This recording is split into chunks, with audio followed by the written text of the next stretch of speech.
Oi, gente, tudo bem? No último vídeo de ciências a gente falou sobre as misturas, que quase tudo é mistura, até coisas que a gente nem imagina, que só de olhar a gente jamais pensaria que tem mais de um componente. Agora a gente vai falar sobre como separar as misturas. Ao longo do tempo, o ser humano desenvolveu métodos para facilitar e aprimorar os processos de separação de misturas, já que praticamente tudo à nossa volta é formado por diversos componentes misturados. Vamos conhecer alguns deles e verificar que a escolha do método a ser usado depende do tipo de mistura que desejamos separar. Tipos de separação. Os diferentes métodos de separação de misturas se baseiam nas características das misturas. Então, para as misturas heterogêneas formadas por componentes sólidos, podemos usar a catação. Nesse método, os sólidos de aspecto diferente são separados com a mão ou com algum instrumento, como uma pinça, por exemplo. Esse menininho está separando feijões estragados dos que estão bons, realizando a catação. Lá na educação infantil, vocês tiveram vários trabalhos de catação usando a pinça. Lembram disso? Anita fez um bolo e, ao colocar o açúcar de confeiteiro para decorar, peneirou esse ingrediente. Por que ela fez isso? Podemos dizer que ela usou um método de separação de misturas?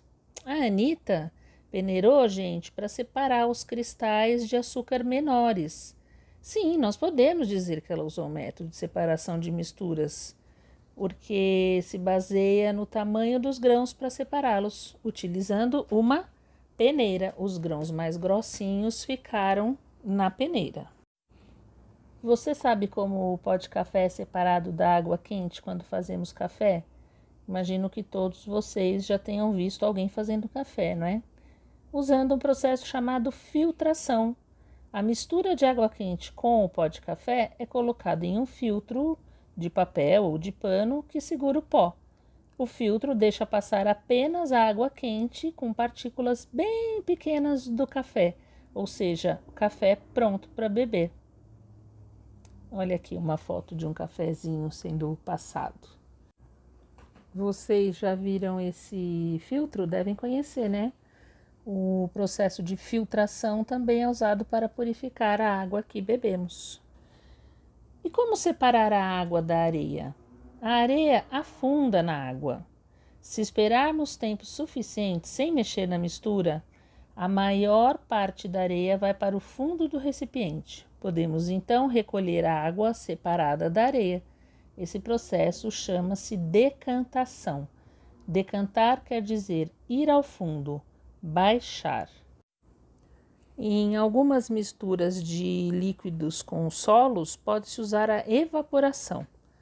Nessa técnica, a mistura é aquecida e deixada em repouso até que o líquido evapore, como ocorre nas salinas, terrenos planos onde se obtém o sal marinho pela evaporação da água do mar. Hoje mesmo no nosso encontro de geografia falamos sobre isso, lembram? Nessa primeira figura esquerda tem as salinas da Praia Seca, em Araruama, no Rio de Janeiro. E à direita, depois da evaporação da água, o sal é recolhido para a purificação. Na página 93, vamos falar sobre cooperativas de reciclagem. Cooperativas são pessoas que se juntam para fazer alguma coisa, sem ter um patrão, sabe? O tratamento que é dado ao lixo nas cooperativas de reciclagem envolve um processo de separação de misturas. Veja como funciona. Coleta. Nela, os catadores coletam o lixo reciclável, como alumínio, papel, plástico e vidro, que a gente sempre deve separar em casa, né? Nunca a gente deve colocar o lixo reciclável junto com o lixo orgânico, nunca. E aí eles entregam, os catadores entregam à cooperativa. Essas empresas contam com o trabalho dos catadores ou até mesmo funcionários dessas próprias empresas para ajudar a separar. A triagem. Quando o material chega às cooperativas, ele precisa ser separado para que nas empresas recicladoras sejam tratados e reciclados. Portanto, eles devem ser colocados em seus respectivos latões, de acordo com o tipo de cada material. Lá na nossa escola também tem isso, né? Depois, a prensa. O material já separado é prensado e para que isso aconteça é preciso de grandes prensas que compactam, ou seja, deixam menores materiais em grande quantidade, porque eles não entregam tudo grandão do jeito que eles recebem, fica tudo bem juntinho, apertadinho. E depois a venda. Nessa etapa, todo o material é transportado e vendido para empresas recicladoras que fazem o processo de reciclagem, tornando a usar esses materiais como matéria-prima. Isso é um dos assuntos mais importantes dos tempos atuais, gente, que a gente está muito preocupado com a quantidade de lixo no planeta Terra. Bom, que processo de separação de misturas os trabalhadores da cooperativa realizam com o lixo coletado? Porque quando os catadores entregam todo o lixo reciclável, os cooperados vão separar esse lixo. Que processo eles usam para separar?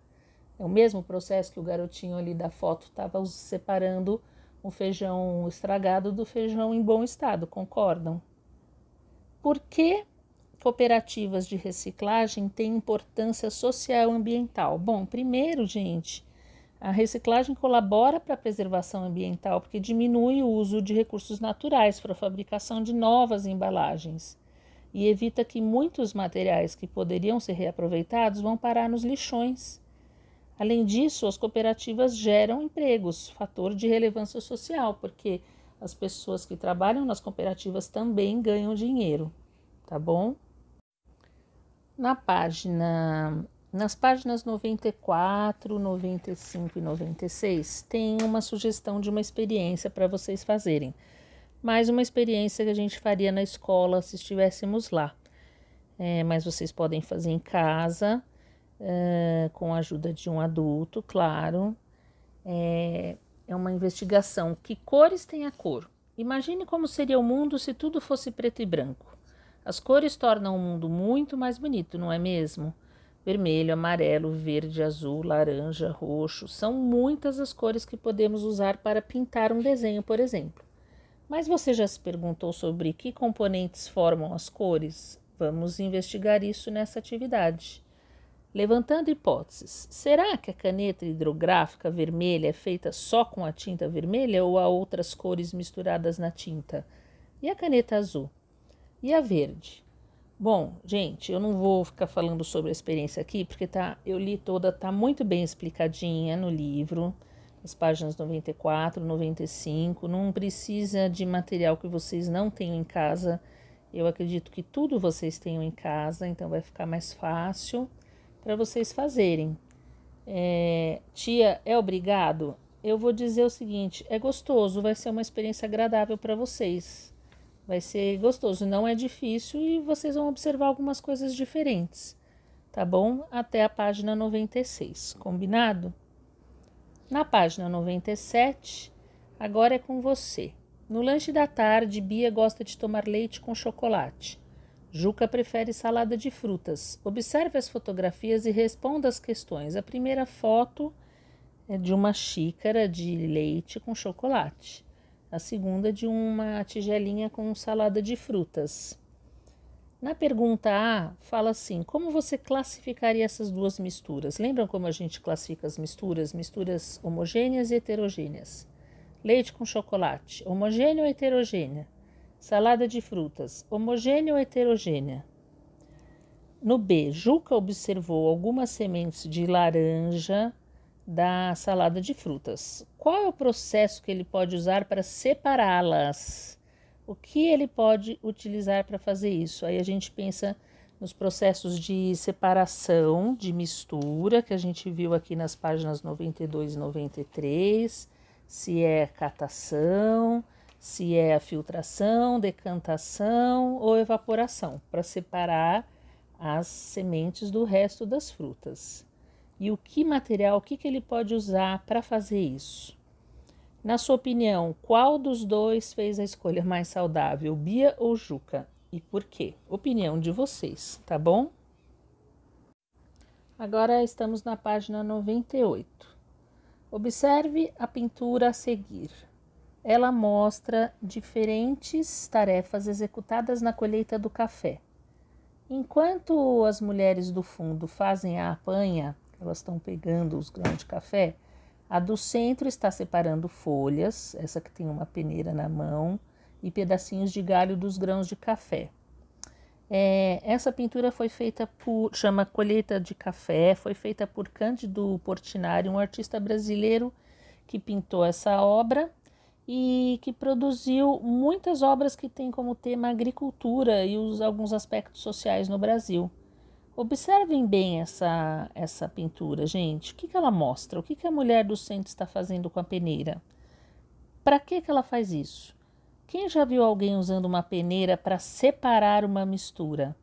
O que as outras pessoas estão fazendo? Tem homens, mulheres, tem alguém que está colhendo, alguém que está limpando, alguém que está ensacando, colocando no saco, né? E muito bem. Aí temos duas perguntas. A mistura do café com folhas, porque quando as mulheres estão lá colhendo os grãos de café, vem junto grão de café, folha, poeirinha, essas coisas. A mistura desse café com folhas e outras impurezas é homogênea ou heterogênea? Quer dizer, dá para a gente ver as folhas, assim, só de olhar? Com essas impurezas, como essas impurezas são separadas dos grãos de café utilizando a técnica representada na pintura? Qual é a técnica? Essa moça que está com a peneira. É assim que ela separa isso. Como? Vamos ver se vocês descobrem, tá bom? Na página 99, que é a última, vocês têm autoavaliação. Logo depois tem duas sugestões, uma de um livro chamado Cores, que parece bem interessante, tem as folhas de acetato, que são folhas transparentes, eu fiquei interessada, eu não conheço, mas eu gostei de saber desse livro. E para terminar tem a sugestão de um vídeo, que eu tentei usar esse endereço aí, não consegui, mas eu achei o vídeo em outro lugar, eu vou deixar o link para vocês na Agenda Edu, vocês já devem ter visto lá inclusive. E vou deixar um link para um outro vídeo também que eu gostei, uma explicação bem interessante sobre o processo de que acontece nas salinas, de onde vem o sal. Primeiro vocês assistem esse de onde vem o sal, que é bem infantilzinho, e depois o outro, tá bom? Eu espero que vocês gostem, porque é bem interessante. Um beijo e até o próximo vídeo.